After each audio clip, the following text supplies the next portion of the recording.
Boss ਜੀ ਆਲੂ ਲਈ ਜ਼ਮੀਨ ਕਿਸ ਤਰ੍ਹਾਂ ਦੀ ਚਾਹੀਦੀ? ਬਹੁਤ ਅੱਛਾ ਸਵਾਲ ਹੈ। ਦੇਖੋ ਬਹੁਤ ਸਾਰੇ ਲੋਕ ਇਸ ਗੱਲ 'ਚ ਪਰੇਸ਼ਾਨ ਨੇ ਕਿ ਅਸੀਂ ਜਿਹੜੇ ਮਤਲਬ ਖਾਸ ਤੌਰ ਤੇ ਨਵੇਂ ਫਾਰਮਰ ਜਿਨ੍ਹਾਂ ਨੇ ਆਲੂ ਲਾਉਣ ਦਾ ਪ੍ਰੋਗਰਾਮ ਬਣਾਇਆ, ਲੇਕਿਨ ਉਹਨਾਂ ਨੂੰ ਇਹ ਨਹੀਂ ਪਤਾ ਕਿ ਜ਼ਮੀਨ ਕਿਸ ਕਿਸਮ ਦੀ ਆਲੂ ਲਈ ਜ਼ਰੂਰਤ ਹੈ। ਦੇਖੋ ਜਿਹੜੀ ਜ਼ਮੀਨ ਦੀ ਜ਼ਰਖੇਜ਼ੀ ਹੈ ਉਹ ਤਾਂ ਜ਼ਰੂਰੀ ਹੈ, ਜ਼ਰਖੇਜ਼ ਹੋਣੀ ਚਾਹੀਦੀ ਜ਼ਮੀਨ, ਲੇਕਿਨ ਕੁਝ ਹੋਰ ਕਾਫੀ ਸਾਰੀਆਂ ਸ਼ਰਤਾਂ ਨੇ ਜਿਹੜੀਆਂ ਜ਼ਰੂਰੀ ਨੇ।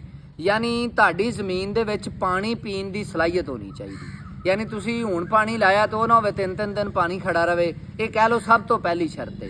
ਯਾਨੀ ਤੁਹਾਡੀ ਜ਼ਮੀਨ ਜਿਹੜੀ ਹੈ ਨਾ ਉਹ ਤਕਰੀਬਨ 4 ਤੋਂ 5 ਘੰਟੇ ਦੇ ਵਿੱਚ ਪਾਣੀ ਪੀ ਜਾਵੇ, ਇਹ ਇੰਨੀ ਜ਼ਮੀਨ ਪਾਣੀ ਪੀਣ ਦੀ ਸਲਾਹੀਅਤ ਹੋਣੀ ਚਾਹੀਦੀ। ਦੂਸਰੀ ਚੀਜ਼ ਹੈ ਬਹੁਤ ਜ਼ਿਆਦਾ ਰੇਤਲੀ ਜ਼ਮੀਨ ਨਹੀਂ ਹੋਣੀ ਚਾਹੀਦੀ। ਤੀਸਰੀ ਚੀਜ਼ ਬਹੁਤ ਜ਼ਿਆਦਾ ਪੱਕੀ ਜ਼ਮੀਨ ਨਹੀਂ ਹੋਣੀ ਚਾਹੀਦੀ ਜਿਹੜੀ ਵੱਤਰ ਹੀ ਜ਼ਾਇਆ ਨਾ ਕਰੇ, ਔਰ ਜ਼ਿਆਦਾ ਵੱਤਰ ਦੀ ਵਜ੍ਹਾ ਤੋਂ, ਜ਼ਿਆਦਾ ਨਮੀ ਦੀ ਵਜ੍ਹਾ ਤੋਂ ਆਲੂ ਦੀ ਫਸਲ ਗਰੋ ਨਹੀਂ ਕਰਦੀ ਔਰ ਪੈਦਾਵਾਰ ਨਹੀਂ ਦਿੰਦੀ। ਔਰ ਅਗਰ ਬਹੁਤ ਹਲਕੀ ਜ਼ਮੀਨ ਰੇਤਲੀ ਹੋਵੇ ਤੇ ਉਹ ਵੱਤਰ ਬਰਕਰਾਰ ਨਹੀਂ ਰੱਖਦੀ ਔਰ ਫਿਰ ਵੀ ਆਲੂ ਦੀ ਫਸਲ ਪੈਦਾਵਾਰ ਨਹੀਂ ਦਿੰਦੀ। ਔਰ ਜਿਹੜੀ ਕਲਰ ਤੇ ਸ਼ੋਰ ਜ਼ਿਆਦਾ ਜ਼ਮੀਨ ਹੈ, ਆਲੂ ਦੀ ਫਸਲ ਤਾਂ ਦੇਖੋ ਵੈਸੇ ਹਰ ਜ਼ਮੀਨ 'ਚ ਹੋ ਜਾਂਦੀ, ਲੇਕਿਨ ਹਰ ਜ਼ਮੀਨ ਦੀ ਮੈਨੇਜਮੈਂਟ ਮੁਖਤਲਿਫ ਹੋ ਜਾਂਦੀ। ਮੈਂ ਇਹ ਰਿਕਮੈਂਡ ਕਰਨਾ ਕਿ ਜਿਹੜੀ ਕਲਰ ਤੇ ਸ਼ੋਰ ਜ਼ਿਆਦਾ ਜ਼ਮੀਨ ਹੈ ਉਹਦੇ 'ਚ ਆਲੂ ਨਾ ਹੀ ਲਾਓ ਤੇ ਜ਼ਿਆਦਾ ਬਿਹਤਰ ਹੈ। ਆਲੂ ਹਮੇਸ਼ਾ ਜਿਹੜੀ ਨਾ ਉਹ ਭਾਰੀ ਮਹਿਰਾ ਜਾਂ ਹਲਕੀ ਮਹਿਰਾ ਜਾਂ ਹਲਕੀ ਪੱਕੀ ਜ਼ਮੀਨ, ਇਹ 3 ਕਿਸਮ ਦੀਆਂ ਜ਼ਮੀਨਾਂ 'ਚ ਕਾਸ਼ ਕਰੋ।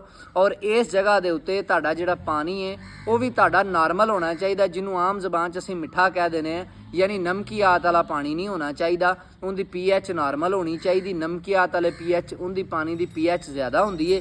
ਇਸ ਲਈ ਅੱਛੀ ਜ਼ਮੀਨ ਔਰ ਅੱਛੀ pH ਵਾਲਾ ਪਾਣੀ, ਅਗਰ ਨਹਿਰੀ ਪਾਣੀ ਅਵੇਲੇਬਲ ਹੈ ਤਾਂ ਕਿਆ ਬਾਤ ਹੈ, ਅਗਰ ਨਹੀਂ ਤੇ ਤੁਹਾਡੀ ਪਾਣੀ ਦਾ ਜਿਹੜੀ pH ਹੈ ਨਾ ਉਹਦੇ ਵਿੱਚ 60 ਦੀ ਜਿਹੜੀ ਰੇਂਜ ਹੈ ਨਮਕੀਆਤ ਦੀ, ਉਹ ਮੁਨਾਸਬ ਹੋਣੀ ਚਾਹੀਦੀ ਜਿਹੜੀ ਆਲੂ ਦੀ ਫਸਲ ਨੂੰ ਚਾਹੀਦੀ ਹੈ। ਤੇ ਇਸੇ ਤਰ੍ਹਾਂ ਦੀ ਸਿਰਫ ਜ਼ਮੀਨ 'ਚ ਆਲੂ ਲਾਣਾ ਹੈ, ਵਰਨਾ ਕਿਸੇ ਹੋਰ ਜ਼ਮੀਨ 'ਚ ਲਾਓਗੇ ਤੇ ਉਹ ਅੱਛੀ ਪੈਦਾਵਾਰ ਨਹੀਂ ਦੇਗਾ ਔਰ ਅੱਗੋਂ ਜਿਹੜਾ ਸਾਡੀ ਮਾਰਕੀਟ ਦੀ ਸੂਰਤ ਹਾਲ ਰੇਟ ਦਾ ਕੋਈ ਪਤਾ ਨਹੀਂ ਤੇ ਫਿਰ ਨੁਕਸਾਨ ਹੋ ਸਕਦਾ ਹੈ। ਅੱਲਾ ਨਾ ਕਰੇ ਨੁਕਸਾਨ ਹੋਵੇ। ਇਹਦੇ ਨਾਲ ਇਜਾਜ਼ਤ ਦਿਓ। ਕਿਸਾਨ ਜ਼ਿੰਦਾਬਾਦ, ਪਾਕਿਸਤਾਨ।